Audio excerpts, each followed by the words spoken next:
أعوذ بالله من الشيطان الرجيم بسم الله الرحمن الرحيم أشهد أن لا إله إلا الله أشهد أن محمدا عبده ورسوله. Give all the praise and the thanks to the Almighty Source Creator, the Creator of everything.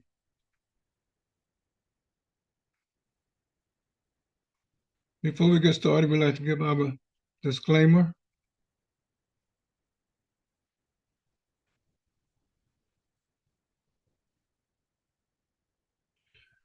The views expressed by the host and guests are their own and not necessarily the position of AM 360 on the parent corporation community-wide sugar conference. AM 360 content is intended as a community service and is not designed to provide specific personal, medical, financial, or legal counsel or other professional advice. And no liability should be extended to the host or the hostess or AM 360 community-wide sugar conference. We encourage you to seek an advisor for your specific circumstances. And we continue. The knowledge and information shared today on this program is from the perspective of symptomatic science and symptometry.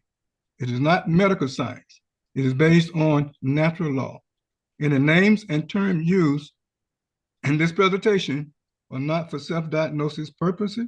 They further your understanding of the precepts and concepts of symptomatic science. Please contact your physician or healthcare provider for any medical recommendation. Brothers and sisters, we was created. That make us part of the creation. The rules, the laws that govern the creation also govern our body and anatomy and physiology. This is the way it is. So what we eat, what we drink, and the chemical and substance we expose ourselves to will affect our cells, their structure, their behavior in the following three ways. They will call pH imbalance and iron loss. They will fill our blood with impurities. They will make us violate the pH rule, the natural law, the laws of physics, and the rules of health. Brothers and sisters, these would be the reason why the person would be sick. And they're not sick because they didn't take some pharmaceutical drug. They're not sick because they didn't take some herbs or some concoction that they made at home.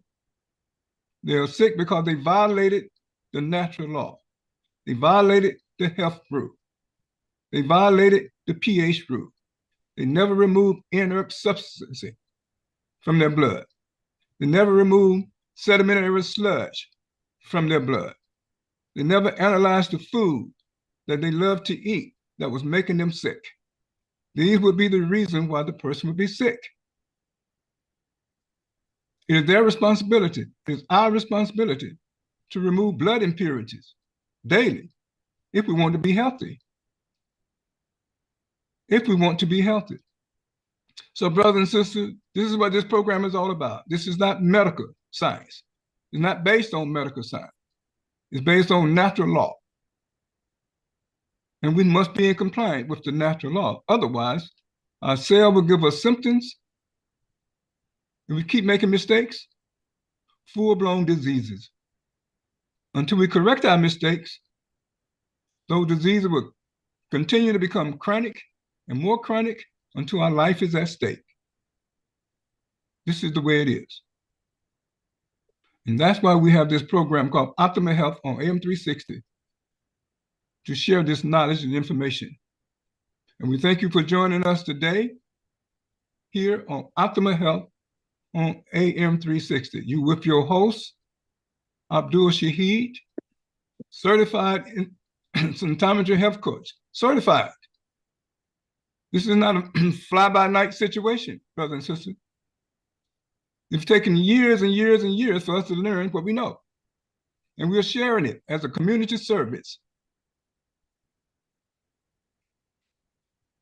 You don't have to accept any of these recommendations.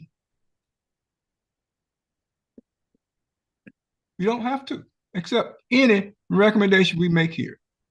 You're free to make choices That's what life is all about. And that's what we're doing. Sharing information, knowledge. That's what we're doing. So we thank you once again for joining us here today on Optimal Health on AM360. We have our two guests with us. We have Miss Rita Taylor and Miss Yvette Dean, both certified symptometry health coaches. And we thank them for being present here with us today to share their expertise. Miss Rita, Miss Yvette, how you all doing? Assalamu alaikum, brothers and sisters. I'm doing well, and I'm very excited to be here today. Thank you so much for joining us. Assalamu alaikum. Thank you. Assalam, Miss Yvette. Thank you for having me today. You are so welcome. We thank you for joining us. We're going to take a short break and come back. We're going to let Miss Rita get started on her program. On her presentation.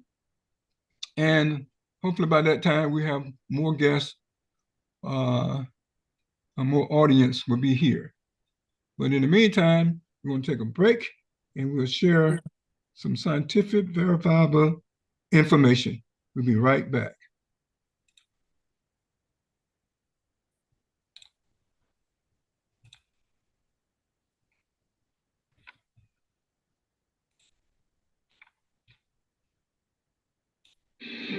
People get sick all the time. However, even after years of research, physicians don't have the faintest clue why most sick people find themselves in the predicament they do. Will they just accept the same treatment without truly getting to the bottom of what is happening to them? Not anymore. Symptometry draws attention to your cells, the building block of your being, allowing you to understand what needs to be done and paving the way for self-correction. Developed by Dr. Maxwell Nardi, symptometry is not medicine or even its alternative. It is a study designed to fill in the void left behind by the most common scientific fields. Symptometric science has proven time and again over 31 years that chaotic eating and living are not in the best interest of the cells. It's about time we change that to understand symptometry, dive into a whole new world of cell-based knowledge, and profoundly appreciate human cells' work. Get your copy of Symptometry and Symptometric Science at a Glance by Dr. Maxwell Nardi now.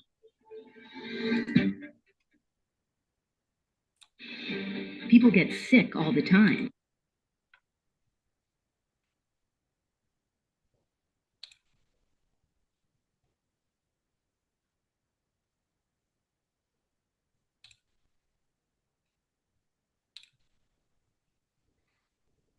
Welcome back, brothers and sisters. You're with your host, Instructor Abdul Shaheed, Certified Symptometry Health Coach, and we thank you for joining us here today. We have our guest, Mrs. Rita. She's going to be talking about why can't some women conceive? Why can't some women conceive? And they spend a lot of money trying to, and still sometime after that, spending all that money, they still can't conceive. And they can come to symptometric science, and pay a fraction of that money, a fraction, and have a healthy baby, a healthy child, a law-abiding citizen, Miss Yvette and Miss Rita, will have a law-abiding citizen, which the world seems to be lacking these days. We need more law-abiding citizens on this planet. That's what we need.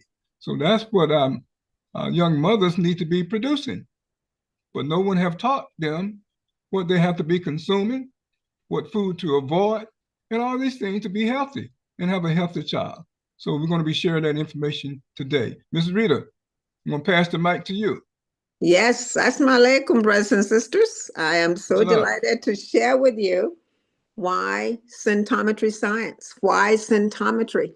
Symptometry is a cell science. You know what? We are the only institution that deals with cells. And you know, what are you made of? If somebody asks you, what are you made of? You are made of cells. Your body is made of cells. And we are the only institution that dive into the issues of cells. So if you really want to be healthy, you really need symptometry to help you clean you up. You know what? There are over 40 trillion cells in a person. And each, we also have 25,000 genes, basically. So you need to know that we have cells in our body, and we need to do something about it. The medicine doesn't treat you about cells. They give you something to take care of your issues. So today, I want to share with you why people are not being able to get pregnant, and if they do, why can't have, why did they have miscarriages, all this stuff. Because I'm going to be honest with you, we are filled with sedimentary sludge that includes concretions and inner substances and making our cells lock down. Nothing is going in, nothing is going out. And so when you want to get pregnant, brothers and sisters, you are filled with these concretions that you need to ionize them. You need to liquefy them before you can get pregnant, because that sludge is really impacting your whole body.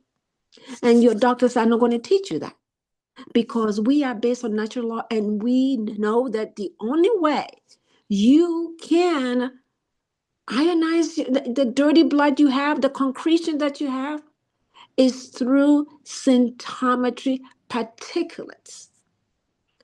Through symptometry particulates. Because why? Our particulates do have the power, pressure, speed, force, and strength enough to remove that sedimentary that I'm talking about. And that allow the sludge from the plasma membrane, which allow it to penetrate the cell, which is a tiny 20 microns, like a pinhead. So we can do that. And when we do that, what does it do? That subatomic particles that we give you will liquefy the sludge, the concretion, the inner substances that you have, and that allow nutrients and resources to get into your cell.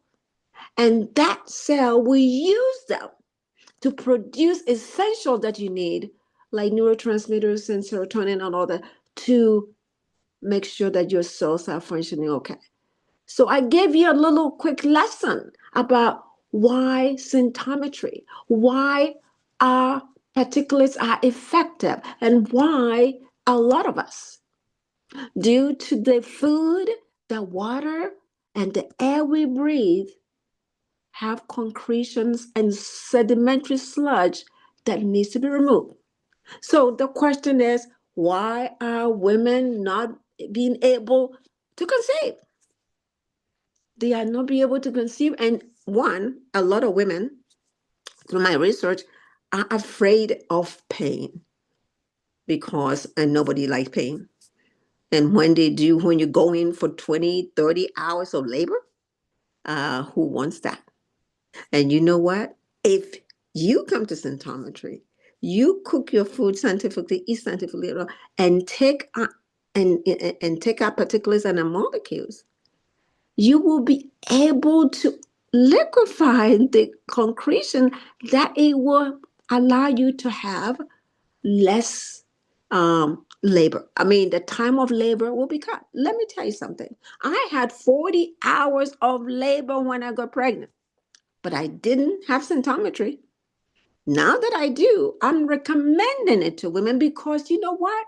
If you do what we ask you to do, again, it's a two-way street. We'll give you the information, we'll give you the particular, but you also have to go home and do the heavy lifting. You have to cook your food scientifically. You have to eat the food we recommend you do, and do all the stuff. You will be able to cut your labor in like 30 minutes, an hour. That is the value of symptometry that the world doesn't know. And I want the world to know that if you do that, you will cut your labor to nothing. And that is one of the fears that a lot of women don't want to have children because of the pain. But they also don't know that they have caused this sedimentary sludge in their bodies that needs to be removed, that needs to be liquefied before, and so that, um, nutrients and resources can get into our body. So that is one of the problems that you can get because your body is filled with sludge. You don't need to go do IVF because IVF does not clean your body. Ladies and gentlemen, it does not. After I had my 40 hours, I made a vow that I will do whatever it takes to help women know that they don't need that 40-hour labor if they come through the symptometry process and do what we ask them to do. Again, it's a two-way street. We do our part. The doctor will give you what he needs, but you also have to do your part. So that is one of the reasons people don't have children, because they're afraid. So if you're afraid, why not consider symptometry? Because we'll make it easier for you. When I was pregnant, I didn't know all these things. So when it came time for labor, my oxytocin, my body was filled with so much sludge that I couldn't dilate to 10. I mean, if you're a mother, you have to dilate to 10. I was stuck in 20 hours. I was stuck at 6. And I couldn't go further because what? I was filled with sludge. Again, this is knowledge that people need to know. You can control your own destiny. You don't have to have the doctors control that for you. So that's one of the reasons that women don't want to have children. And then there are some women that they want to have children so badly, so they go through IVF. And that IVF is very costly. I have women that have done it 3 times. They have racked up almost $100,000 that they are paying with no children. With no children. But we do have symptometry science that if you're willing to do what we tell you to do, ionize and liquefy the concretions and inner substances in your body, and willing to pay the minimum that we charge, is very little, 1% of what they charge you. A minimum of IVF is about $18,000. We don't charge that much, very little. Okay? But you also have a healthy child. We clean, from the womb, anything that shows up during the 9 months of pregnancy, we will correct it in the womb. So that when you have your baby, you have a healthy baby. Who doesn't want a healthy baby?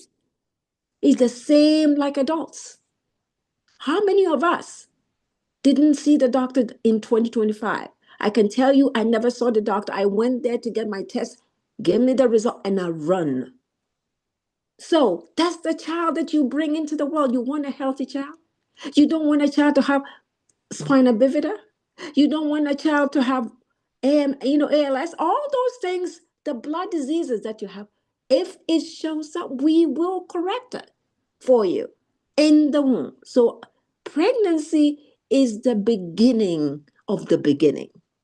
Because if you have a healthy child, it means that the child will be healthy enough that a lot of the inner substances that the concretions are removed. And so when you do the postpartum and all that stuff, you follow our process, you have the next 5 years, you find that your child is healthy.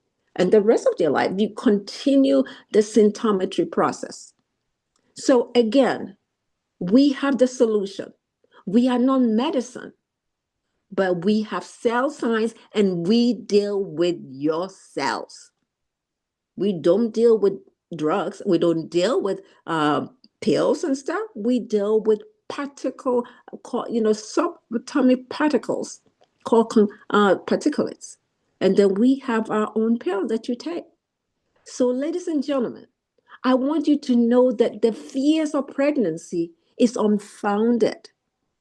If you come to symptometry, symptometry will help you.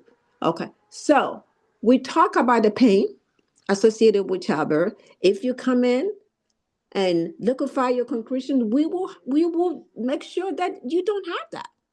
Again, the food you eat is very important. I remember. I mean, I shared this with you. When I was young, I ate chocolate. Chocolate. That's the only gift my parents I wanted. Nothing else, Mom. I need chocolate. What was it doing to me? It gives me cramps. My periods was stuck. It's every 3 or 4 months that I have to have injection, not knowing that the chocolate that I am eating is damaging me, is messing up with my cells. Again, it's what you do that make a difference. But symptometry, well, if I'm not symptometry, then they would have ionized it. They would have liquefied that concretion that I eat in chocolate, and I'll be able to have my regular period and not be given injections. So again, it's what we do that makes a difference. So why can't a woman who, who's at childbearing age couldn't conceive? Okay, it's not that. As I give you the reasons. Okay, so let's talk about what we do to ourselves that symptometry can help you. Women have 2 ovaries. Okay, and even if you have one ovary that is functioning, you can have a baby. But let me say, sometimes there's a cyst on the ovary, and a cyst is a problem that a lot of women do have. And what do they do when they have a cyst? They do surgery. Why surgery? You don't need surgery. That surgery will leave you scars, and that scars will prevent pregnancy. If you come to symptometry, again, we will ionize that that symptom that you have on the cyst and make sure that you don't have the scars that surgery will give you. Again, we do have the solution. You do not need surgery to remove the cyst. Symptometry signs do have the solution. Okay, so what about ovulation problems? Ovulation problems. I couldn't ovulate. And to tell the truth, I'm going to share with you. When I got pregnant, I didn't even know when I got pregnant. When I went to the doctor, they said, "Oh, you're pregnant." They said, "When?" I said, "No, I don't know." So we have to put some months in there. And so this, I said, "I'm going to have baby in September," and it came out in November. 3 months, almost 2 months, because my ovulations were all messed up. It was messed up by the food that Rita was eating, the drinks that I was drinking, the sodas that I was popping into my thing. No water. I was drinking sodas and candy. Oh, you can get it. I was a candy eater. Sugar, sugar, sugar, sugar. I love sugar. And you know that sugar will cause corrosion in your body. It will give you waste waters that will settle in your ankles. And and when you're pregnant, you have your ankles swell. And people say, "Oh, it's a pregnancy." It's because you have wastewater. All the food that you eat, the sugars that I was consuming has become wastewater. Again, did I know that? Oh no. I was blaming my pregnancy, not knowing that I was doing it to myself. Okay, so we do have, ovulation. As I talked to you, ovulation problems, where a woman overproduces, the estrogen and everything. Why is the woman overproducing their hormones? The answer is that your hormone producing glands are massively congested. Again, it's congested, and only symptometry can clear the debris that we talked about, to liquefy the debris, so that we can have nutrients and resources going into your cell, and so they'll be able to use that to go into your cell, and using that to do the cell, the essentials that your body needs. Because once nutrients and resources go into your cell, will be able to um, unlock and unjam your plasma membrane, and what I mean, you'll be able to have nutrients and resources and be able to do what you call it, the cells essential. The cell will be able to produce that, so you'll be able to have a healthy cell. Okay, so again, to um, we need to unjam the blockage that we have in our homes. And who can do that?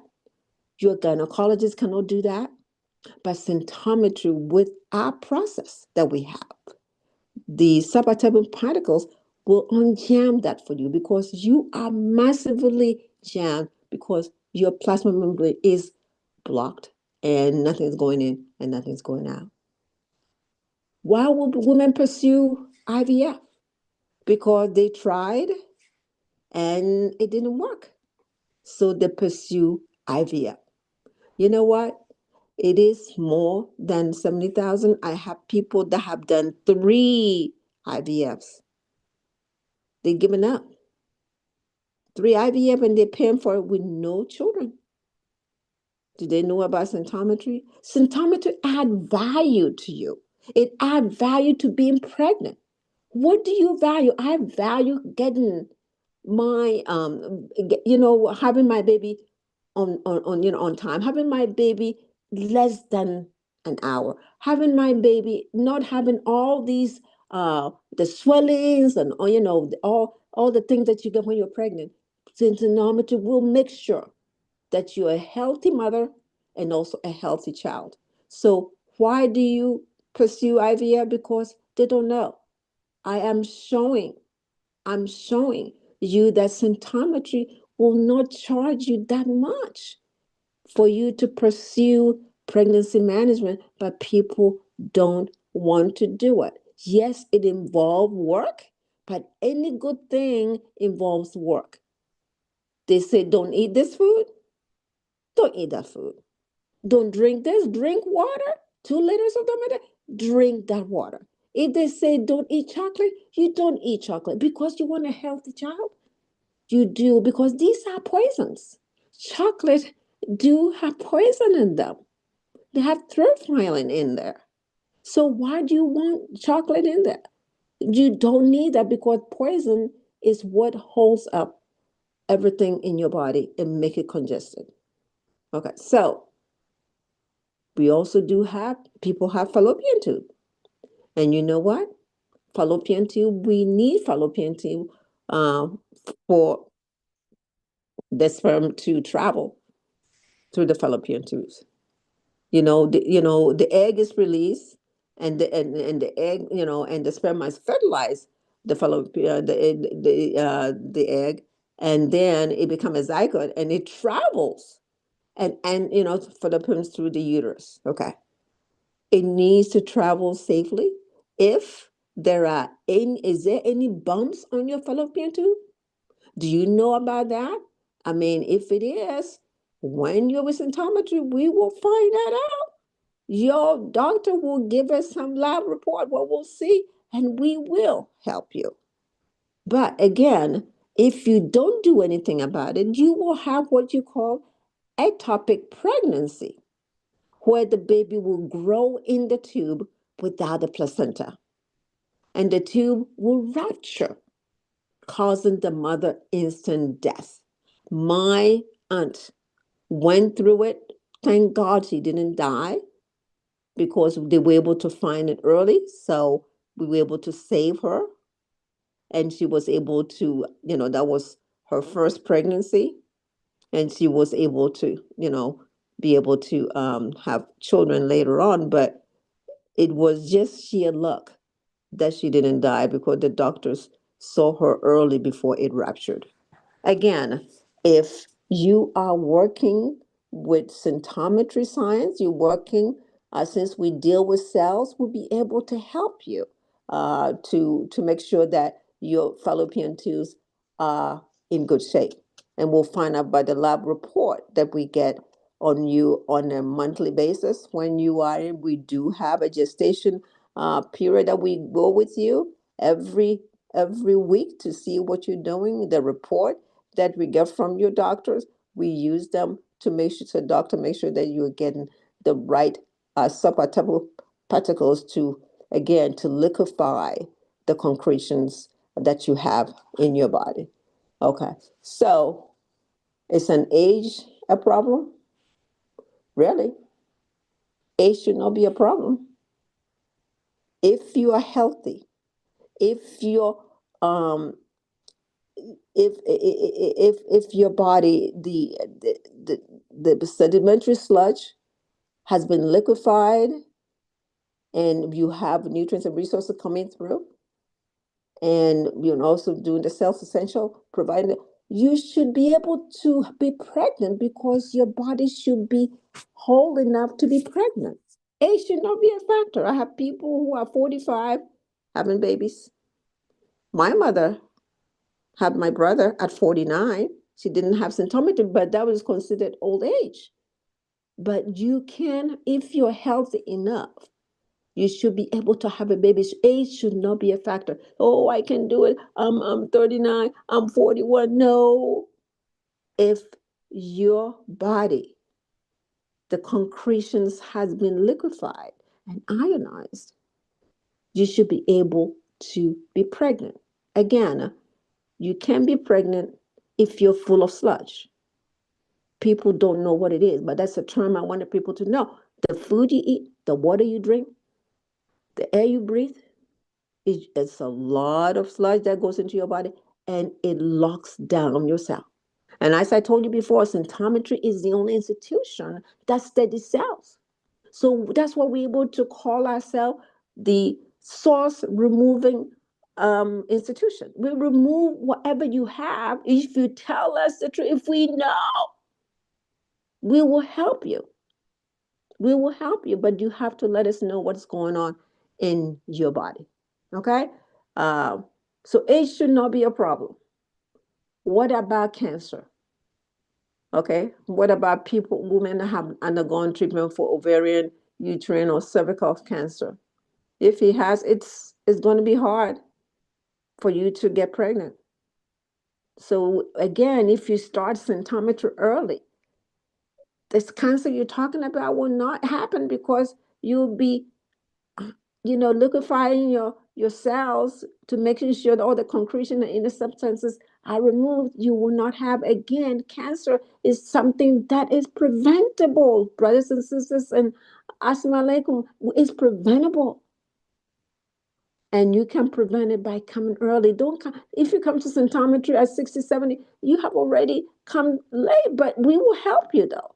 If you come early, all these things that I'm talking about, if you want to get pregnant, you should be ready and prepared to be able to have a child. Okay. Chemo. If you have cancer, you have chemo drugs. Okay. It will leave our kill in your body. And again, inner substances. And that, it's really a problem because, again, that inner substances is, causes all diseases. Sedimentary sludge. It causes diseases. So what do you do? Therefore, what are your chances for a woman who underwent cancer treatment to have conceiving? Not good. Again, you must plan and prepare, come to symptometry early so that you do not have this issue. Cancer should be something that you can avoid. But even if you don't, we will help you, but we can guarantee that you're going to have a child. Okay? Endometriosis. How many of women have endometriosis? I have friends in pain with endometriosis. Okay? I mean, endometriosis is something that you really need to be worried about. If you have it, come to symptometry. Again, it's a lot, it's a lot. It comprises, the uterus comprises three layers: the perimetrium, the myometrium, and endometrium. And we should never cut cortisol from endometrium. As doing so allow inflammatory product to overrun endometrium, causes endometriosis. So you need cortisol in your body, and you really only symptometry will be able to help you with that. Okay. And so it is something that if you do have it, instead of running to the doctor and saying, I have endometriosis or I have fibroid, we'll talk about that later, symptometry will be able to help you. And again, based on our subatomic particles that we have and the molecules and the food you eat, will be able to liquefy the sludge that you have in your body. Again, it takes diligence. It takes something that you want to do. You don't just play with it, because it's very important that if you want to have the child, then you need to listen to what the doctor of symptometry tells you. Okay. Fibroids. How many women have fibroids? My younger sister has fibroid, and she went through surgery. Again, she didn't know better, and she couldn't have any children because of the scars. Again, if you have fibroids, symptometry will be able to help you. Is the blood that has been building up in your cell, it will be removed. And symptometry can help you with that without going through surgery. Again, remember, surgery have nothing but scars. It leaves you scars, and scars prevents you from getting pregnant. Okay, so do not undergo surgery when you have fibroids. You can run to symptometry. We will help you with that issue. And again, we will ionize. Even if you have the scar, we will ionize the scar tissue on the uterine floor, increasing the level of friction on the floor, reducing placental slippage. Do you know why many people have what you called, they have a lot of women, they went through IVF and they have miscarriages. They have miscarriages because every time they conceive, they have miscarriages. Okay, it is also because they have not ionized the inner substances from the gases and drugs that were left after surgery, allow oxygenated blood to flow from the mother to the baby. And this can prevent stillbirth. And at the same time, too, we will also help you to be able to have your um, your thing to tie to the uterus so that it doesn't slip. It has to tie to the uterus so that it doesn't slip, and that slippage is what causes causes you to have what you call causes you to have um, what's the word? Causes you to have this miscarriages. Miscarriages can be yeah, it can be prevented, and it causes you to have miscarriages. Okay. Some people will ask, why didn't I know that 30 years ago, 40 years ago? Well, the doctor was doing research. The doctor was doing a lot of stuff, so that we can come and tell the public what we do have: natural science, natural law, and again, with pregnancy, it should be something that every woman, even if you're a grandmother, you should really let your child know about pregnancy management, even if it wasn't planned. Even if it wasn't planned, as soon as you're pregnant, instead of going to the gynecologist, yeah, you still see your gynecologist. We will let you see them and you come to symptometry, but we will give you the medication you need throughout your 9 months of pregnancy. As soon as you let us know, as soon as you're pregnant, the first month or so, if you know, come to symptometry, because it's only 9 months and we need to be able to help you throughout the process. So as soon as you know that you're pregnant, you come in there, we'll be able to help you with that. So the symptometry doctor will be able to help you with that. And so we are asking you don't be afraid. We do have the solution.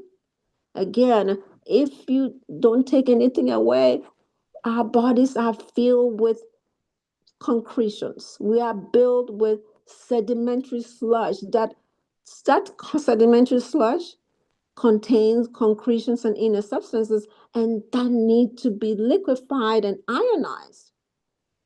If you do that, you'll be able to have a healthy baby and be able to get pregnant. But right now, our bodies are full of that. And symptometry is here to be able to say, yes, we do have the solution and we can help you. So, what about the men? The men that we have in our lives. Okay, my father drank a lot. Okay, so when I was born, I have a tainted sperm because my father drank. And alcohol and alcohol beverages is not, if you're going to be pregnant, a man should not be drinking alcohol. The woman should not be drinking alcohol. You should not be smoking hashish. You should not all that stuff because it will taint the sperm. And what do? You come to symptometry, you let the doctor know so that the doctor can ionize that from the child so that you don't have problems with the child. So it is very important that men do understand that they are part of the process, and they need to make sure that if you're going to get pregnant, stay away from drinking liquor and all that stuff. While before you even get pregnant, but if you do, you need to stop right away so that you will have a healthy baby. Okay. So that is one thing that I would like to share with you, because the Creator never made things easy for me for women to know whether the man they love share, some genes that it is tainted. Because if you do have liquor all the time and you smoke cigarette and do all that stuff, you will not have a healthy baby. But if you come to symptometry, the doctor will be able to make sure that we give you the particulates to ionize that. Okay. Also, stress in the marriage can also become too stressful for a man who has already escape plans. He will disappear, leaving the woman to raise the child by themselves. So women tolerate stress more than men. In other words, we have the pain, we can take the stress, but we need to make sure that we do have the man with us to go through that. So I said again, if you drink, your sperm is degraded, and that is, it's a two-way street. The woman should do their part, the men should also do their part, because if you agree and do the things that symptometry asks you to do, will be able to help it. But the woman also need to let the symptometry doctor know that I have a husband who smokes, I have a husband who drinks, and all that stuff. So the symptometry doctor will be able to give you the particulars to go. Okay. So what else do you need to know? We are here to remove um, the sedimentary sludge that we have in our bodies by again using the subatomic particles called particulates and molecules to be able to help us. So we have the solution. Being pregnant is not an easy venture, but we also give you the value that you deserve to make pregnancy easier, to make sure that when the time comes for you to for you to have the baby, instead of going through 40 hours like I do, it will be less than that. The pain will be there, but it will be quick and easy to go because you have prepared your body. Symptometry have removed the sludge that you have in your body, the sedimentary sludge and the inner substances has been ionized and liquefied. Your cells are functioning properly, and so you should be able to have a healthy baby. But again, it is up to you. It is up to you. If it's to be, it is up to you. And I just want to share with you that pregnancy management is the beginning of the beginning of life. Because if we do pregnancy management, it means that your child will be healthy, and then the family will have peace of mind. You don't have all these issues that you might have because we try to correct them during during gestation period. So pregnancy management, I welcome anybody that are interested in getting pregnant or know of a young person who want to get pregnant to get in touch with symptometry and talk to us about it, because it's something that it is well deserved for mankind and for you and your family. And I'm here to share with you. And if you have any questions, please let me know and I'll be able to answer them. So, Brother Saheed, that is the question about pregnancy management and why it is the beginning of mankind. Thank you. Thank you so very much, Mrs. Rita. We're going to take a quick break and we're going to come back and see if we have any questions for you from our audience. And we hope that they do have some questions. So, brothers and sisters, please stay tuned. We'll be right back. Thank you so very much for joining us today here on Optimal Health on AM 360.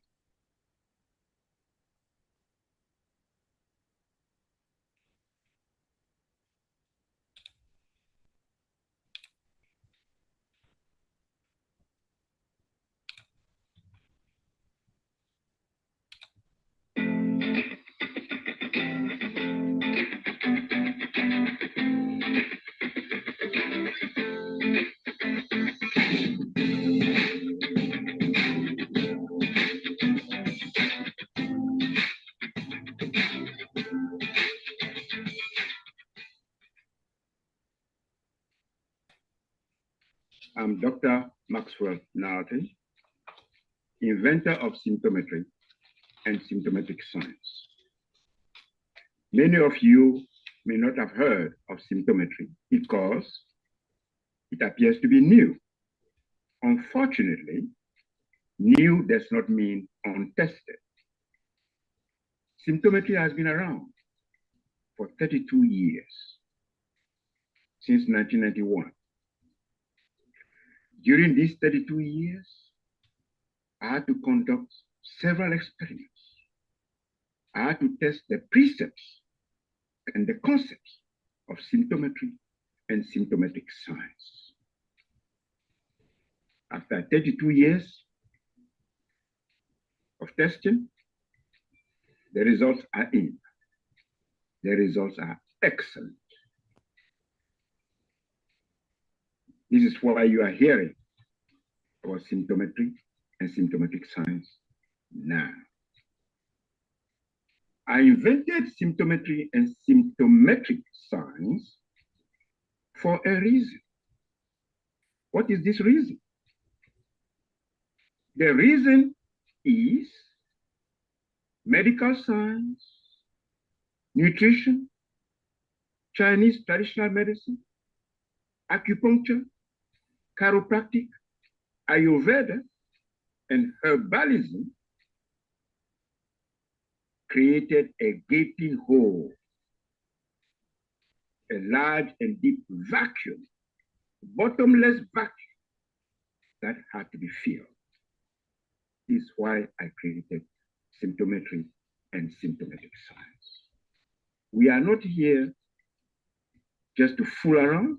We are here to fill a deep vacuum. How did they create this vacuum? How? I will tell you why. They created this vacuum by focusing on the word disease. Disease. Disease comes from the Greek word pathos. P-A-T-H-O-S, pathos. Pathos give us pathology. And pathology tells you nothing about how a disease started. Pathology tells you absolutely nothing about how a symptom started. This is what is wrong with pathology. Pathology is good to study cadavers, it's good to practice surgery and know where the organs are located. That is what pathology is all about. And if you want to study health, you must know the difference between pathology and health.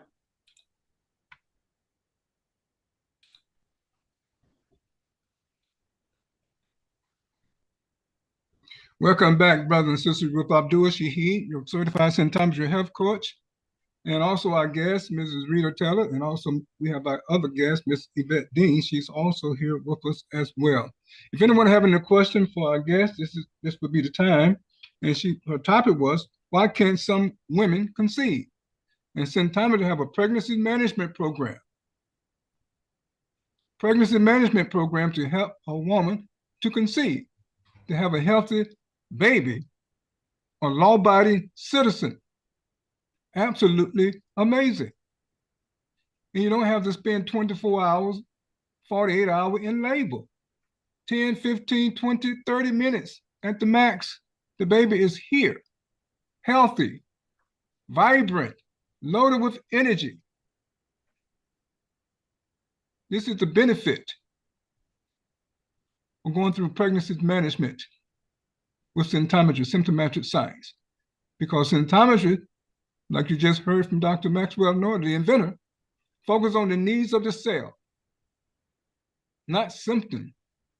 You remove the source of every disease. Every disease has a source. It has to be removed.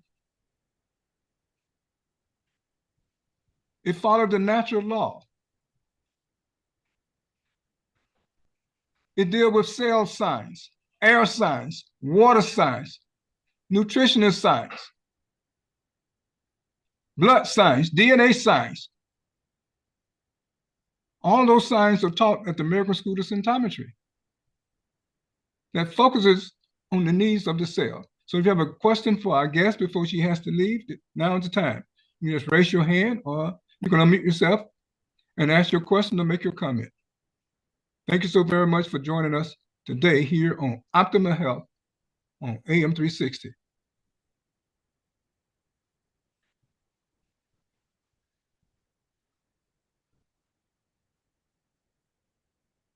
No hand? They're scared to ask the question, Ms. Rita. I guess you did a thorough job in answering all of their questions before they had a question. Well, Absolutely amazing. I want them to know we're here. We are the only institution that deals with cells and, source removal, and we can help you get pregnant. And just, come on in. Talk to Brother Saheed, call me, and we will help you get pregnant. You don't need to be afraid. You just come on in. We'll help you. Let us know as quickly as you're pregnant, so that we can start the gestation period in the womb with you through that process, so that we can help the baby along the way and the mother along the way.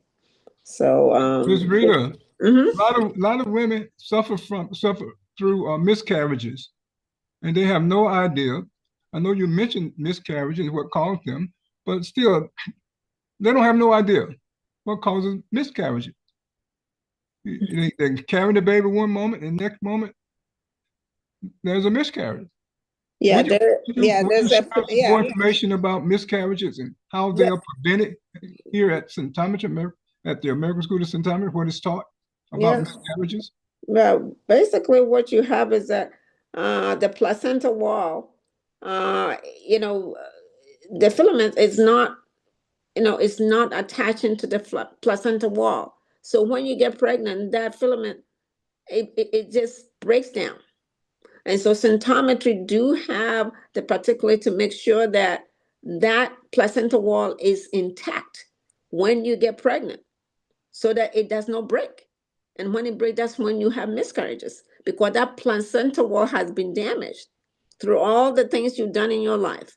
And we do have the particulates to, basically to ionize that, so that when you're pregnant, you have the baby intact, because that placenta wall needs to be intact. And if it's not, the baby will come down. And symptometry do have the solution. That's why people don't get miscarriages over here. But if you do go through IVF, they're not dealing with your cell. They're just looking at to see whether you're going to have a baby, but they are not going to the source. Why are you not keeping the baby? They don't do that. We go to the source and show you why you are not, why your baby's coming out instead of staying in the womb. And let me tell you something, about nine, let me tell you, about 20%, they don't have, they can carry a baby to term. They do the IVF and they have miscarriages. I have a woman who have had 9 miscarriages, 9. Wow. 9 miscarriages. All if they have known about symptometry science, the cell sign that we do, should I be able to have the baby? But now she just said, I have 9, I'm not interested. So, we don't, in symptometry, you have to want to do it. So if they don't want to Exactly. do it, we can't force people to come in and do it. You have to come in with your whole heart and said, I'm interested, I'm willing to face the challenges, I'm willing to do what it takes for me to get pregnant. I will eat right, cook right scientifically, my food scientifically, and make sure that I take the medication as prescribed, and make sure that I'm doing everything right. So yeah, we express values and probably have value, because believe me, pregnancy is tough. And if you have somebody that can help you reduce the stress, reduce a lot of the thing that goes with it, be able to have your baby within an hour instead of 24, That's 30. amazing. That's amazing. 24, Absolutely amazing. first child people 30 hours. Yes. Why? They're filled with sludge. That's what I was filled with. And I didn't know that. Now I know. So I want the world to know that if you want to get if you want to have your baby quickly, symptometry have the solution. It's not a magic thing. The solution is we will ionize the concretions and the sludge that you have. That's really what it is. So that everything will flow the way oxygen will flow for you. So be able to have your baby. It's amazing what we can do if we remove the sedimentary sludge and inner substances that we have in our bodies. I And have that's one other what, question for you. yes, sir. Why is it so important for the mother to have help with the food that she's consuming, and knowing what food to avoid? Why is that so important? Well, because the food that you eat is really one of the reasons you have the sludge in the first place, and the sedimentary sludge. You mean certain food produce more sludge, Exactly, certain more food. garbage? More garbage, certain food. There's no perfect food, but there's some No, food that produce more garbage than others. Like if you're somebody who eats a lot of chips, what does chips have? I mean, I'm talking about, salt. Salt. I mean, a lot of salt in chips. And what exactly. are you doing? That's salt. It will cause um wastewater. I mean, it causes corrosion in your body. Yes, It causes corrosion, and that causes gives you wastewater. That will cause swelling all the way for you. And how do you people let swell and they don't understand it? You see them and they kind of their legs are so big. What kind of food are you eating? Sugar. What kind of sugar do you have? What kind of sugar? White sugar? It have natrium potassium. Do you chew gum? Do you put jelly on your bread? All these are sugars that we say. Oh, I don't eat sugar. But what kind of sugar are you putting in your food? You don't consider sugar, but it's sugar. exactly. And so it's the food that we eat that some food has more sedimentary sludges than the others. So again, we will tell you these are the food you shouldn't eat. These are the food you should eat, and stick with it. I know it's not easy to change, but you need to have a mindset. And mindset that said, if it's to be, it's up to me. And I'm going to Absolutely. make sure that this baby will come out healthy and strong, energetic, and health. And that's all it is. And you, as a mother, have to be prepared to do that. And you know what? You have symptometry at your corner. And if you have symptometry at your corner and you do all the things you're supposed to do, you will have the healthy baby in no time. Quick, in no time. 1 hour, I would have I've done a flip flop on that. If I can have, I didn't have my baby in an hour. No. So yes, we do. We are source removal, and we'll help you so long as you work with the doctor and do what you're supposed to do. So that's why we need you early when you get pregnant, not coming 6 months later. That's kind of late. But if you come early, then we'll be able to see what problems that you have had, so that the doctor can ionize it, and and make sure that the concretions and So Ms. Rita, so if a woman have morning sickness, she's throwing up every morning, is that normal? No, it's not. As a matter of fact, it is not normal. And that's where symptometry comes in. You need to have this water that you are not. What is it that you're not drinking water? Some women, when they're pregnant, they can't even drink water. As soon as they drink water, they vomit it. It comes out.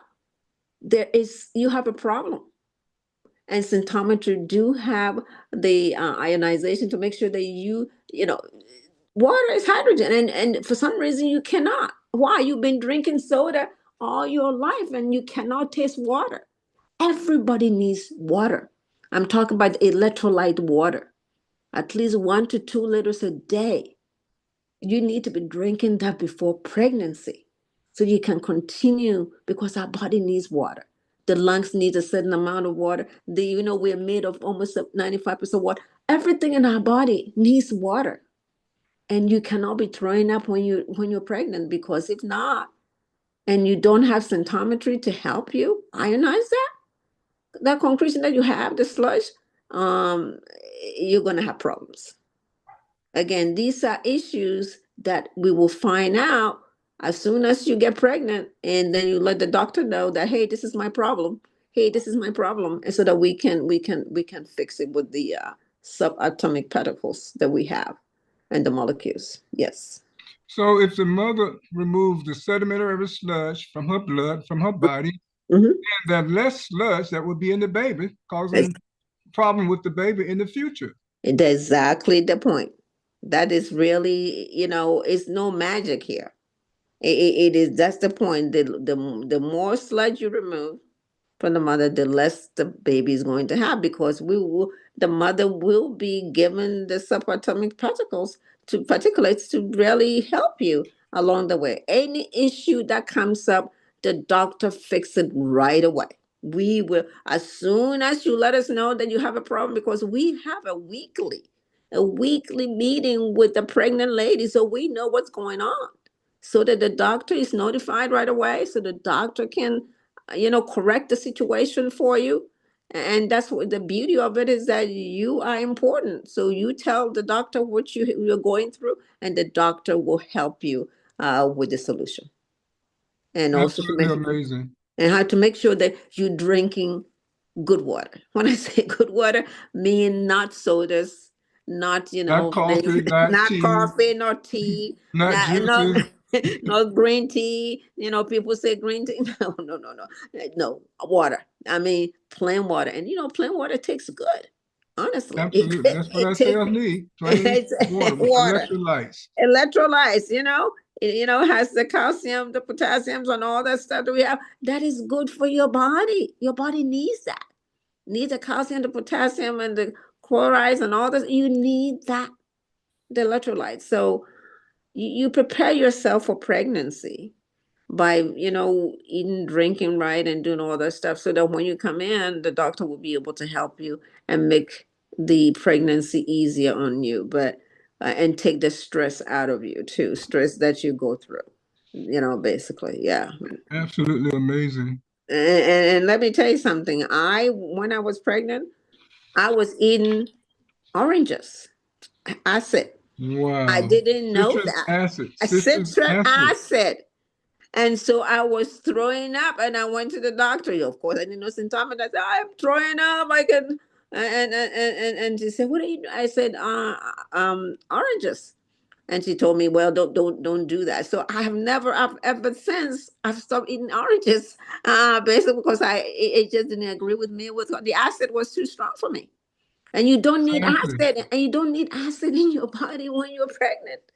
So a lot of things happen that, if you bring it to symptometry, we'll be able to help you so they can have a healthy baby. And believe me, health is wealth. I'm telling you. Absolutely. How many people didn't see the doctor in 2025? You can raise your hand, because if you didn't, I got my hands up. you save yourself a See lot of money. them at the least amount of time. Exactly. At You go least, there. as less as possible. So it's important. Symptometry science has value. That's what we're giving the world, and the value is it depends on how much value you're looking for your issues, and we do will help you if you really value the services and what it will do for you, do to your body. Yeah. Absolutely. Well, we're going to ask one more time. Anybody have a question for our guest before she has to leave? Mrs. Rita, she did an excellent job. It was talking about why some women cannot conceive, can't have a baby. And then when they're pregnant with the baby, there's many miscarriages. How to prevent them? That's what she talked about. How to have a healthy baby with a firm foundation intact that will have less health problems throughout its lifetime. Exactly. Many of our mothers, they have a baby and they're not in the best shape, best condition themselves. So all of those anomaly will be transferred to the baby. So they come Exactly. here weak when the mother's responsibility is to build a firm foundation in the baby.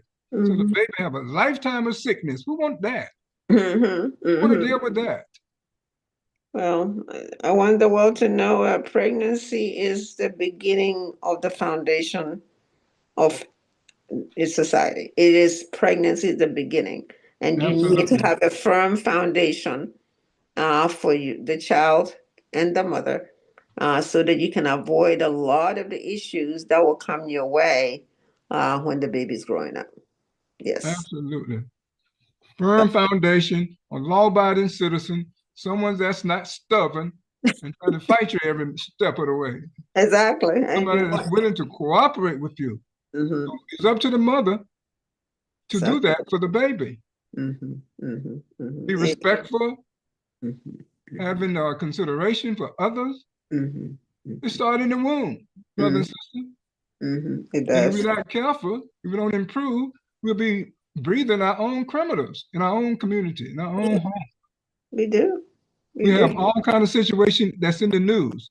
Exactly. Grandchildren murdering their grandparents. Children murdering their parents. What happened? Yeah, we just had It started in the womb. Yes. We started in California. A mother and the husband and mother was murdered by their son. It started in the womb. It is sad, but that's where it starts, in the womb. So, brother and sister, the final call for any question for our guest before she has to leave. And then we're going to continue our next topic. We're going to be talking about this day, what day this is. What day is it? This is a special recognition day, but I'd be willing to bet that many people on this line, on this Zoom, will not know what day it is. A special recognition day for individual in our community. And we didn't have to protest one time for this recognition day to come, to exist. And many of us overlook it or have not been told and have not been educated on what day it is, January the 5th, a special recognition day. If anyone knows what day it is, January 5th, and who is to be recognized on this day, share that with us, if you know.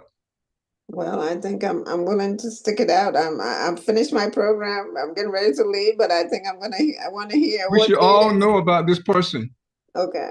And unfortunately, since we didn't have the protest for a special day, and they didn't tell us to recognize this person, but the leadership in this country recognized this person. Good. It's absolutely amazing. And no one had to protest. And there's 2 postage stamps in the honor of this person. 2 postage stamps. Oh. And there's many monuments across this country in honor of this person. Whoa. Many schools, elementary school, middle school, high school, named after this person. It's an African American. Matter of fact, a former slave. No, I hope it's not Banneker. I don't know. So if anyone know what day it is, just come in and share with us. Well, I'm going to stick it out. I want to hear because I want to know Yes. before I leave. And he was born in the same state as Rashid Abdul Salam, in the same state, Missouri. That's where he was born. Oh. So I had him to come on, but he must be having some problem, some trouble. He's not on at this time. So we're going to share briefly, maybe about 5-10 minutes, about this person, so we will all begin to educate our own children and grandchildren and great-grandchildren about this person that the United States has recognized for years and years and years. And we know very little about this particular day, January 15th, that was instituted in 1946. That was before some of us were born. They were recognizing this person. This is the day that this person passed away, on January 5th, but it was 1943. And you see how quickly Congress came up with a day to recognize him. And many of us, we don't even know who it is. And he's an African American too. Yes. That's our history. They don't want you to know. They don't want their children to know. No, that's our history. We all need to know that so that our kids and grandchildren will know. Exactly. And we need to share with them who this person is, and so we can give honor as well to this person. Sister Hadia, Assalamu alaikum. I see your hand raised. You know the person? You're yes. You know George the person? Washington Carver. Absolutely. George Washington Carver. George Washington Carver. Awesome. Thank you, sister. I'm going to share my screen. I have a short presentation that we want to share with on our program here, because this was a natural scientist.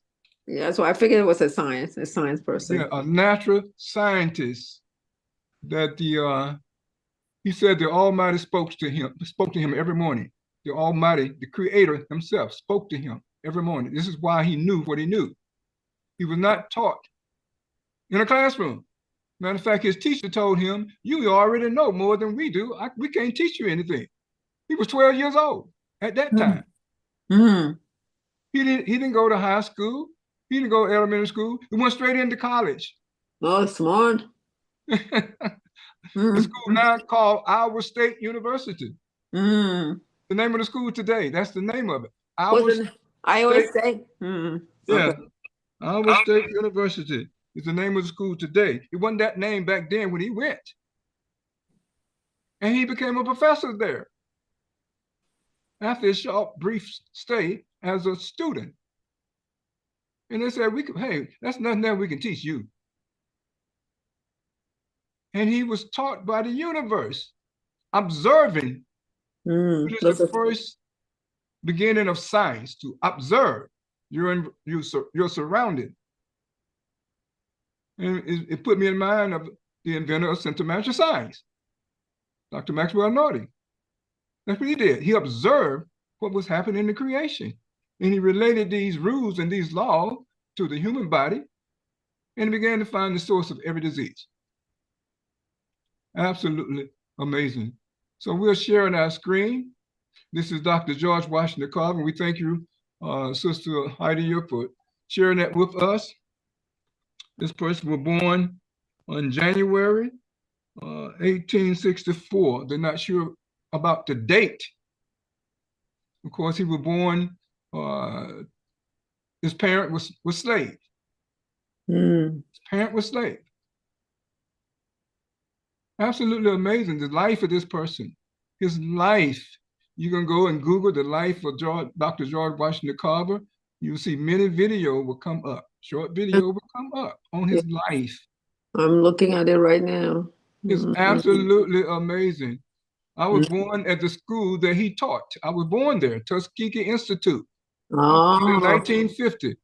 There was a hospital on that campus, right near where his laboratory was and his classroom was at. Absolutely amazing. He is buried on the grounds of Tuskegee University along with Booker T. Washington. Absolutely amazing. The history is there. His laboratory is still intact. His museum is still there intact about the life of this man. He came up with over 300 different products for peanuts. Over 300 different products for peanuts that he made. He made shampoo, lotion, skin ointment. So many different things he invented. So many products he made from soybean, rubber from soybean, paint, many different products, hundreds of products from sweet potato. Incredible, the thing that he invented, the product that he invented. So he gave that boost to the American economy back then. He had so many products to sell. And unfortunately, he didn't patent any of his products. No, of course. He said they came from the Almighty. There's no way he could make money off of them. This is what he said. He's a man of faith. Yeah. This is what he said. A man of faith. And then when he passed away there at Tuskegee, the checks that they paid him as a professor and a teacher, he did not cash them. They were still there. Hundreds of thousands of dollars nearly. Never spent them. He never cashed them. Can you believe that? No. Dr. George Washington Carver. Yeah, George. He has so many different sayings, different things that he would say to people. That he has there's a book with the saying of Dr. George Washington Carver in them. So of course he's known for peanuts, but that's just one of the things. He was a musician. He also was an artist, a painter. And he made his own paint, pigmentation, paint. He made his own from plants. Wow. And I'm sure there's a paint company now are still selling his paint. I'm sure some of them still have the patent and all that. He came up with a paint where the house that the person used to paint their house with this paint would not have to be repainted in 30 years. The house would not have to be repainted. The paint held up so good against the weather. They don't make those paints anymore. No, they don't. They want you to paint that house within 5 years again. Exactly. They don't make those films that last. That is awesome. Absolutely amazing. He was only 79 years old when he passed. Oh, Lord. Yes. So he passed on this day, January the 5th, 1943. I'm showing a picture now of him, and you can see dried up peanuts. His biggest contribution to agriculture is that once the people had gotten all of the use out of the crop, but like in Alabama, cotton was king in those days. Cotton was king. So of course the people would try to use up the soil to get as much use out of it as possible, growing cotton.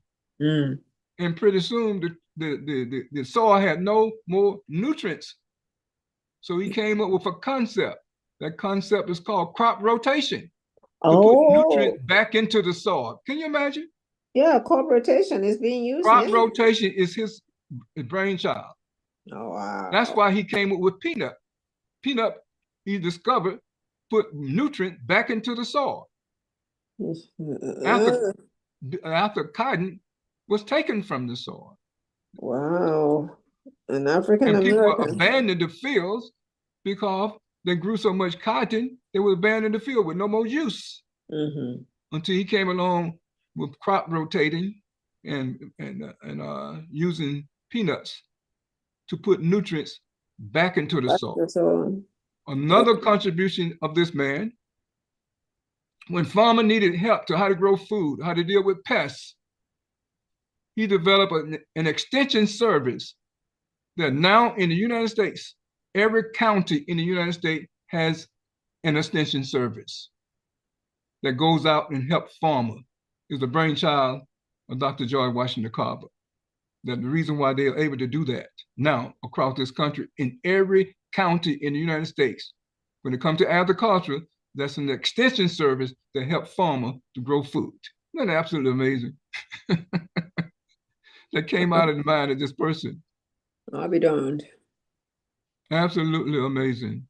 This is, you know, I mean, you don't hear a lot about him, but, you know. No, but these people in leadership role, leadership position, they recognize this man early. Early. He had a relationship with Henry Ford. There would be no Model T Ford without Dr. George Washington Carver. He came with the concept for the tires. How you gonna have an automobile with no tires? Yeah. There you go. Exactly. There you go. That is Henry Ford offered to pay Dr. George Washington Carver back then over $100,000 a year. He refused. You know what he said when he refused? Here's what he said, people. That if I take that money, I'm going to forget about my people. So he continued to teach at Tuskegee Institute. He continued to be a professor there. Absolutely amazing. Wow. So if I took, you know how much that $100,000 would be in today's dollars? Millions. Absolutely. That for 1 year. Millions. And he refused. If I take that money, I'm going to forget my people. And he probably was absolutely right, because that's what you laugh when money comes. Yeah, he's a man of the people. Really he was on the Time magazine. One of the first African-American probably that was on the Time magazine. Yeah. I'm going to read his saying. He has many different sayings. On this magazine cover, it said, how far you go in life depend on your being tender with the young, compassionate with the aged, sympathetic with the striving, and tolerant of the weak and the strong. Dr. George Washington Carver has many, many different sayings. Absolutely amazing. This is at the National Historic Site in Missouri. This is the statue of him as a boy in this park. Over 210 acres of land dedicated in his honor at this National Historic Park. Wow, a good education. I mean, I knew about that, but I didn't know how. In Missouri. Absolutely amazing. In Missouri. Wonderful. And this is also in that same park. Okay. Called a National Historic Site. Wow. Well, thank you for sharing with me. Here's another brief word of saying of him. Fear of something is at the root of hate for others, and hate within will eventually destroy the hater. George Washington Carver. Isn't that amazing? It's true, though. It's true. It is true. And you see one of the stamps that was commemorated in his honor as well. On this slide here, a stamp in his honor. You see him as an artist. He was an artist. He was a musician. He was like a Renaissance man. He was a scientist. He said plants spoke to him. More than that. Oh, they spoke to him. Wow. Absolutely amazing. And here, finally, this is, I think, the last slide I have. This is a submarine, a nuclear-powered submarine that was named in the honor of George Washington Carver, called USS George Washington Carver. Isn't that absolutely amazing? Yeah. A nuclear submarine naming this man honor. Yeah. And this food processing has gone to outer space in the space shuttle. And they're still using his product in outer space today. Wow. Because the astronaut has to be fed with something. And that's what they use, the concept they came up with to produce food. for Wow. astronauts. Well, thanks for sharing. I think I've We learned. just want to bring our audience and our community to the attention of this National Day of Honor for Dr. George Washington Carver, which is January the 5th of each year. Share this with your friends, your family members, your grandchildren, great-grandchildren, or maybe they might be inspired. It's absolutely amazing. And this is one day that was recognized by African American, and no one had to protest. We didn't have to protest one day. Many of, like I said, don't even know about it. Mm. So it is the effort of Brother Rashid Abdul Salam and myself to bring this to the attention of our community. Well, Give the brother his props. thank you. Old people can get their grandchildren together to go to the Tuskegee University to see that laboratory and the grave site and all that. The experience would be absolutely amazing. Okay. Thank you so very much for allowing me to share that. Sister Heidi, I still see your hand raised. You have something else to share? Yes, I do, because I come from the generation that we was taught in our homes by our parents and our grandparents and our aunts and uncles our history of the Tuskegee Airmen. My uncle was in Tuskegee Airmen.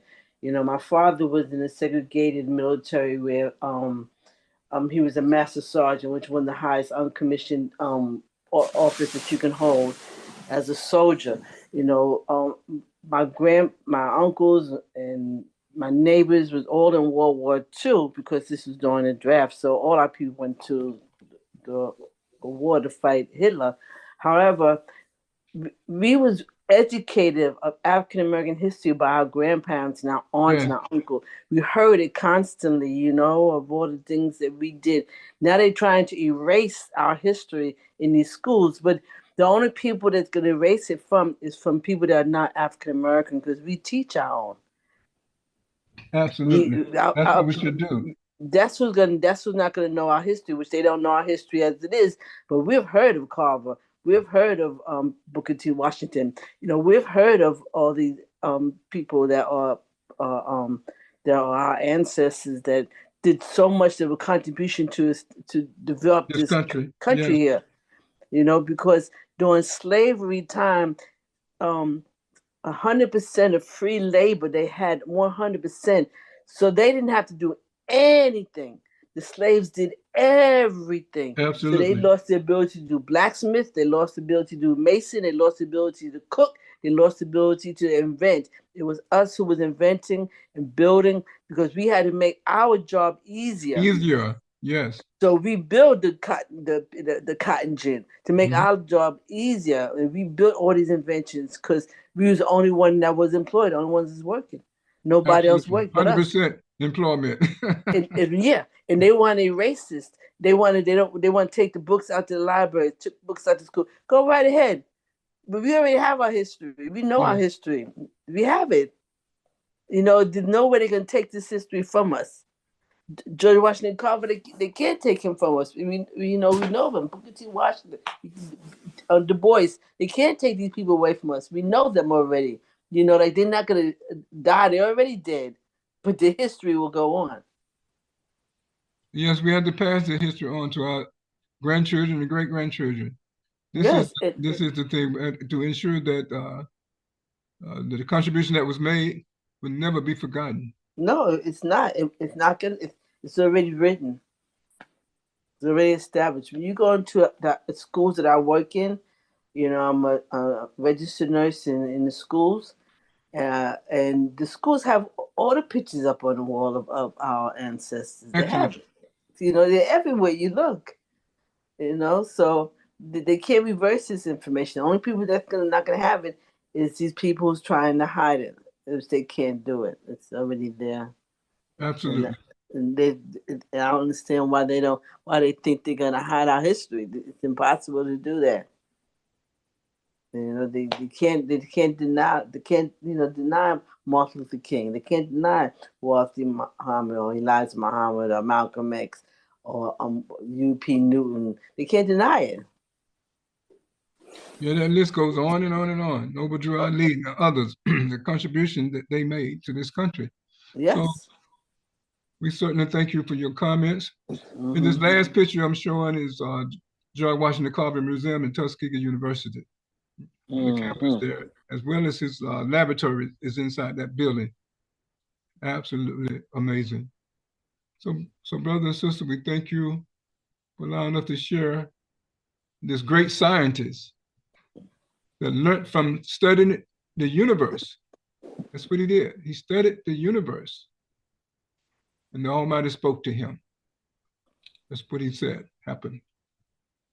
So we thank you for participating with that. We wanted to share that information. So Miss Rita might be already gone. We thank her for sharing with us today here on Optimal Health on AM 360. So brothers and sisters, we have more information. I think we got about 30 minutes left into our program, a little bit less. And we're going to share information about the genes, not the gene, but the DNA. Where is DNA? Where is DNA? DNA is central to cellular health, brothers and sisters. DNA is central to cellular health. How is it central to cellular health? Anyone have some idea why DNA is central to cellular health? The DNA is most important. Very, very important. Now, we've all heard of DNA. Whether we knew what it meant or not is another matter. But we all heard of DNA. And oftentimes when you talk about DNA, it's related to crime. So crime scene investigators, they go to the crime scene. They gather the evidence and they take it back to the laboratory. Other time we heard about DNA, when you're trying to determine who's the father, who's the mother of a child. Paternity. The answer that question. Most of the time it's the father. That's the mystery. Who's the father? They have even programs and shows on now. They specialize in determining who's the father. Do that DNA test. Isn't that amazing? But the DNA is more powerful than that. Brothers and sisters, if your DNA is fragmented, there will be a reason why you will have a disease. It is your responsibility to keep it in good repair. To keep it in good repair. Where's the DNA? I'm going to share it on my screen once again and show you the diagram of a cell. One cell. That's a diagram of a cell. Where's the DNA? Brothers and sisters, that DNA is in the nucleus of the cell. It's in the nucleus. You find DNA, you find the genes, you find chromosome and chromatin. And when we eat food, food not only have nutrients and resources, that's the upside of eating food, but food also has a downside. It has poison in it. It has microbe in it. And if microbes are in it, that means it also has microtoxin. It has preservative. All the food at the supermarket, by law, must have preservatives. And then there are natural preservatives. They're called allergens. That's why people have allergy, because allergen is in all the food. And then when you put food in the refrigerator, it produces more allergen. And the carbon dioxide in the refrigerator will mix with the allergen and produce more allergen. This is why the person is coughing and sneezing and itches eyes and runny nose. That's why. Allergens. And then we have preservative in products, shampoo, cosmetic. They're called paraben. Paraben. that's also in the person's body. So in the food, you have coal tar derivative from the spices that's in the food.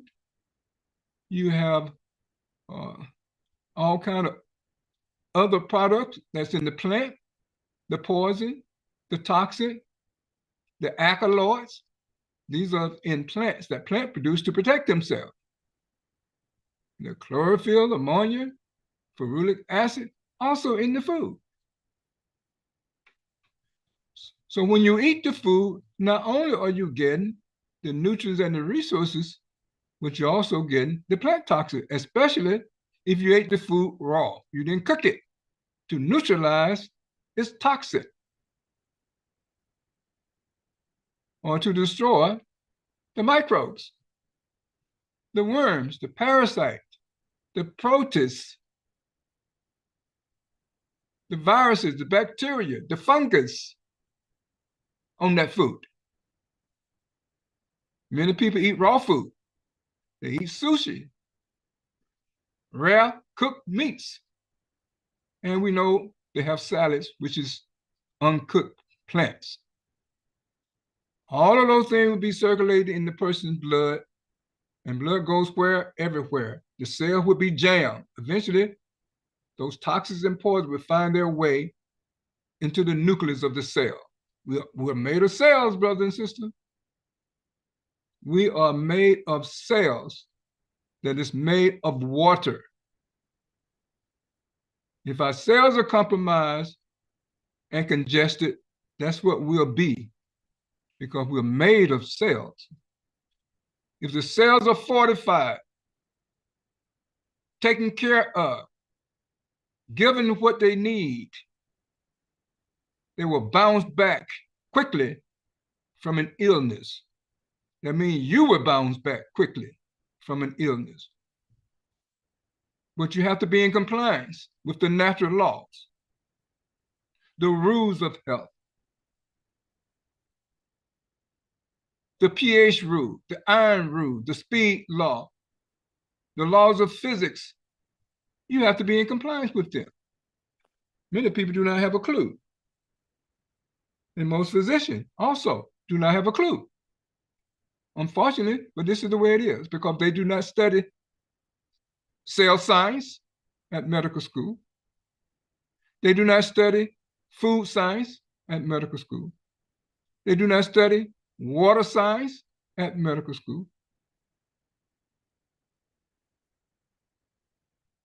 And not the science that's taught there. They're taught anatomy and physiology and pharmacology, how to do diagnosis, how to run tests, and they work on dead people to learn the body parts and where they're located. So they work on cadaver, they practice on cadaver, not real live people that can respond back to them. So they will overlook the source of every disease. They will overlook the source of every disease because they do not study the source of the disease. They study pathology. You heard Dr. Norton speak earlier about that introduction to symptometry and symptomatic science. So they left a gaping hole, a vacuum that must be filled if the person want to be healthy again. Because your physician will treat you with a pharmaceutical, or your herbalist will treat you with an herb and still leave the source of your disease in your blood, in your body, at the cellular level, jamming the cells, jamming the nucleus of the cell, in the nucleus of the cell, and compromising DNA. Brother and sister, if DNA is not in good repair, the genes that's also in the nucleus that's porched on the chromosome will never release the instruction, that is the blueprint, telling the cell what protein needs to be synthesized, because that's what they do. Our cell synthesizes protein to replace every part of our body. Our cells divide and they divide to replace everything. So there should be nothing old, because new cell replaces old cell. So nothing should be old in us unless we prevented cell division. We stop cell division. How do you stop cell division? By deactivating 2 enzymes for cell division. This is what happens based on the toxic food that you're eating. You're not removing the toxin. You deactivate the enzyme for cell division. If your cells do not divide, brothers and sisters, if the blueprint is not released from the gene to DNA, and from the DNA to the 3 RNAs, a disease will occur. It's just that simple. It's just that simple. Doesn't make any difference what name they call the disease. People are good at naming things. But it doesn't make any difference. It's still a disease. It's not health. Health is normalcy, brothers and sisters. A disease is abnormalcy. That's all you need to know. It is your responsibility to maintain normalcy. That is a natural law. That is your responsibility to maintain normalcy. If not, then you go to a healthcare professional that knows nothing about normalcy and how to maintain it, because they do not understand natural law. Your disease is going to get worse and worse and worse until your life is at stake. This is what happens. You can take the drugs, you can do the vaccine, but they're not going to remove the source of your disease. This is the difference. Sometimes you remove the source of disease. It knows every source of every disease.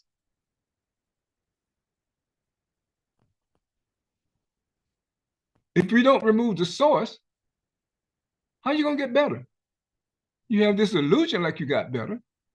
It's just called blockade relocation. That's what it's called. It's just a matter of time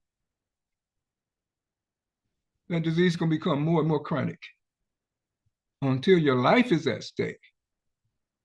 Because if you ignore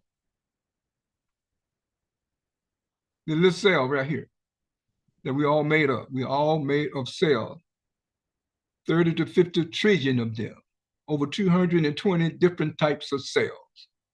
And they're responsible for our health. When we take good care of them, they are excellent at taking good care of us. That's why we have to focus on them. Every therapeutic that will reverse a person's illness must focus on the needs of the cell. Our cells has atomic intelligence. They know how to put things back to normalcy. They know things that no man knows how to do.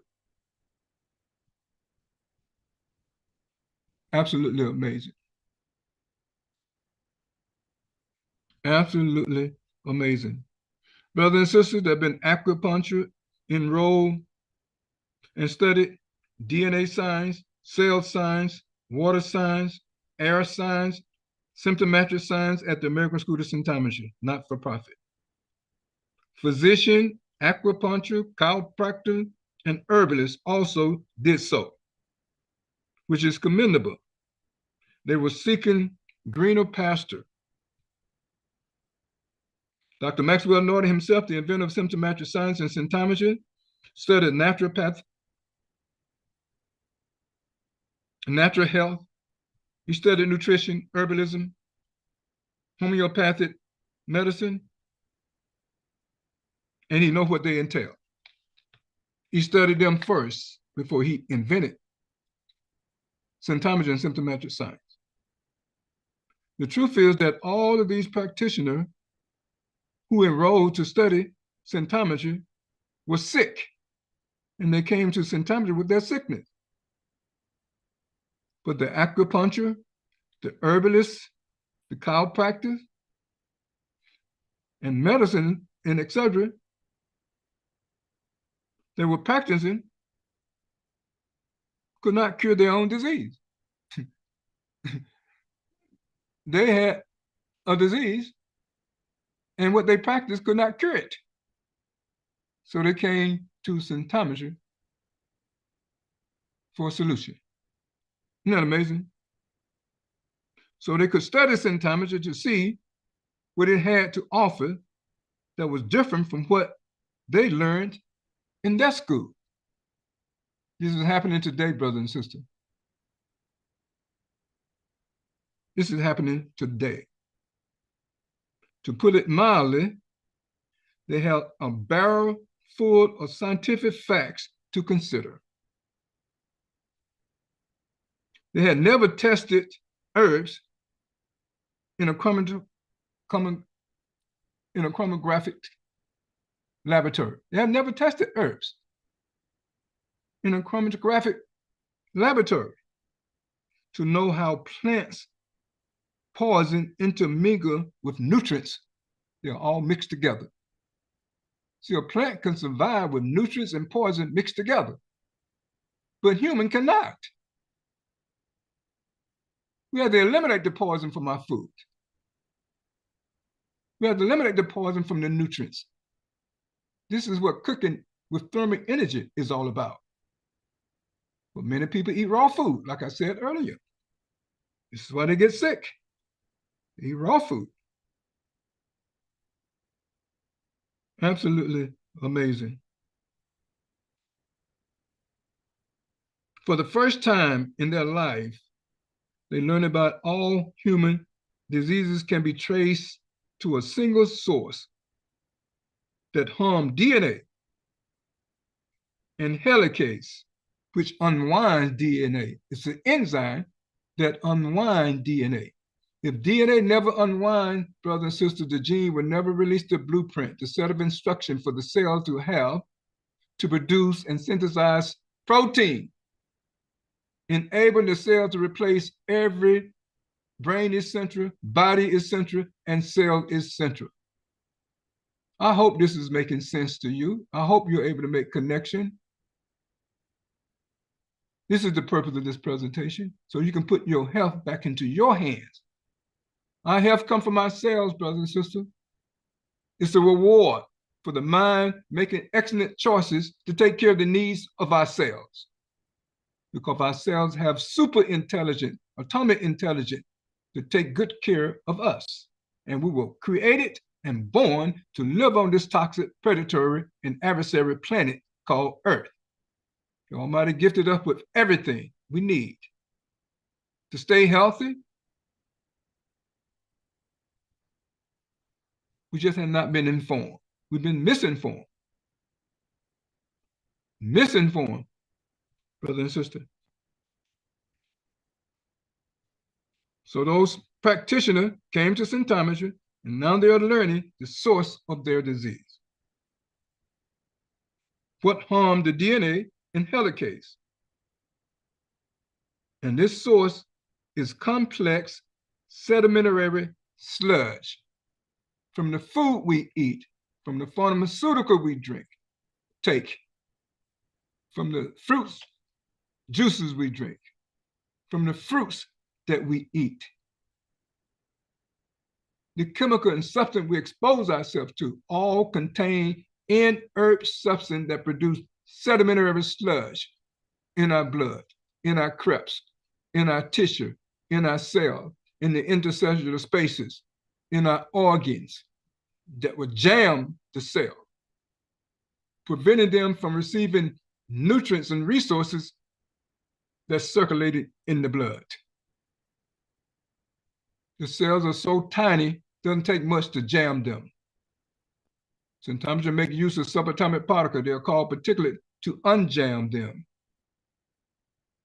Absolutely amazing, brother and sister. This is symptomatic science. It is not medicine. It focuses on the needs of our cells. If our cells are healthy, brother and sister, you will be healthy. I will be healthy. If our cells are compromised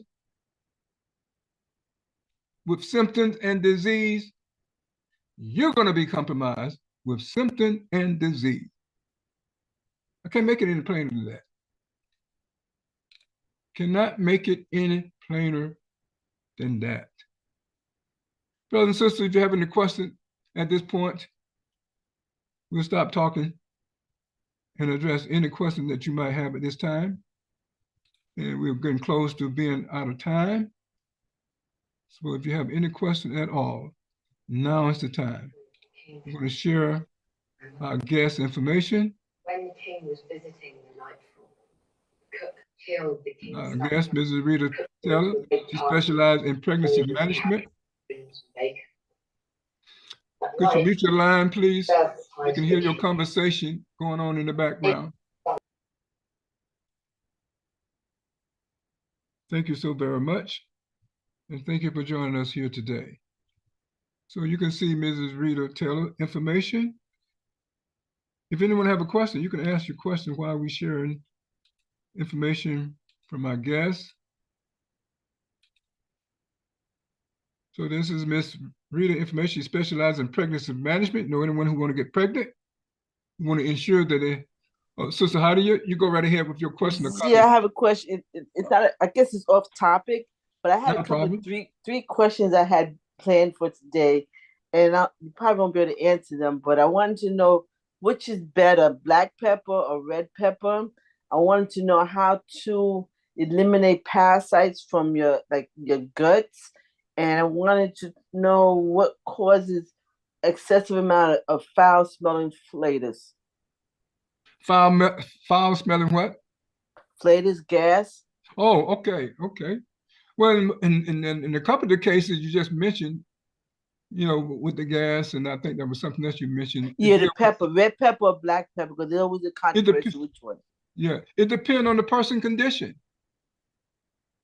And see, this is how scientific cooking, scientific living comes in. We have to select our food based on the person's condition. So if you have a certain condition, arthritis and some other condition, avoid black pepper. Avoid black pepper? Yes. Red pepper is much better. I mean, the cayenne pepper is excellent. Yes. The jalapeno pepper, remove the seed. Those are excellent. Cook the pepper in the food. That's a good practice. Because and it's important to remove the seed because the seed will get stuck in the crevices of our colon. Yes, and that can cause appendicitis. That's the downside of those seeds. But and what was the other question about? How do you eliminate parasites? You know, because we eat food. Oh yeah, that's a real good question. Here again, those parasites do not like low level vibration. How do we get low level vibration? To aggravate the parasites from symptometry. That's what's in certain particulates. They produce low level vibration. They cannot stand it. That's how you get them to leave. Low level vibration. Yes, and when the person has smelly fluctuant and giving off foul odor, it is because they have not removed the sedimentary sludge. It is the sludge that causes the smell. Absolutely.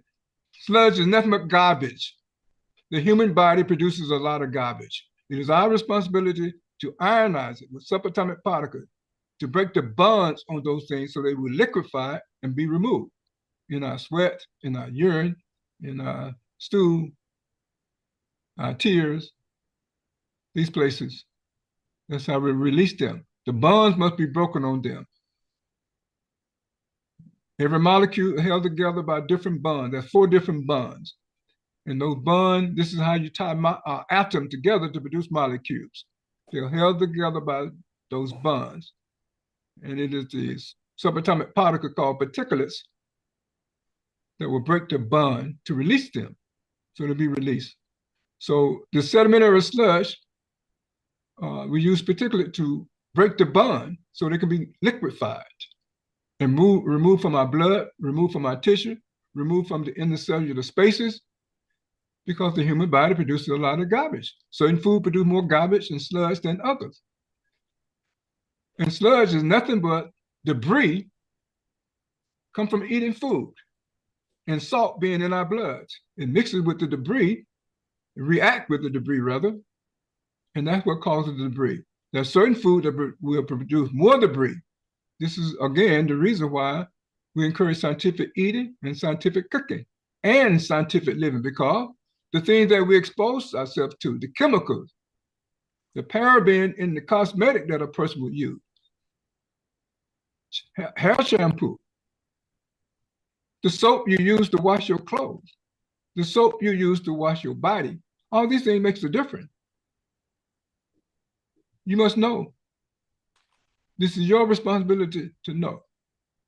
Now we have a school, and now we have symptometry, so you will know. That's what these resources is all about, brothers and sisters. Absolutely amazing. Those are excellent questions. We thank you for asking those questions. We're going to prepare to make our exit. So we have, again, our guest today, Ms. Rita Taylor, that share information on why some women cannot conceive. And she specializes in pregnancy management. You see her information there. We also have Miss Yvette Dean. She was in and out. I guess she had some issue with her device, but she specializes in scientific recipe to go along with scientific cooking and eating. Very important. We have to select our food based on our condition. So we see her information here on the screen. And then you see our information. My wife and I were both certified symptometry health coach. I'm also a continuing student at the American School of Symptometry to be a SD symptometry doctor. Take many years to become that doctor and know how to reverse every disease, brother and sister. How the natural law determine whether it be healthy or not. You see our information. We thank you so very much for joining us today here on Optimal Health. We thank you for spending time with us. We look forward to a new episode of Optimal Health on AM 360 next week. So we're going to see if we have the next host who's coming right behind me. That's Imam Abdul Aziz from Masjid Aton. His motto is, "We are together under any and all circumstances." The name of their program is Mali Ali Kulihad. And we thank you all for being with us here today on Optimal Health on AM 360. We're going to prepare to make our exit. Let me see if I can do this. Stop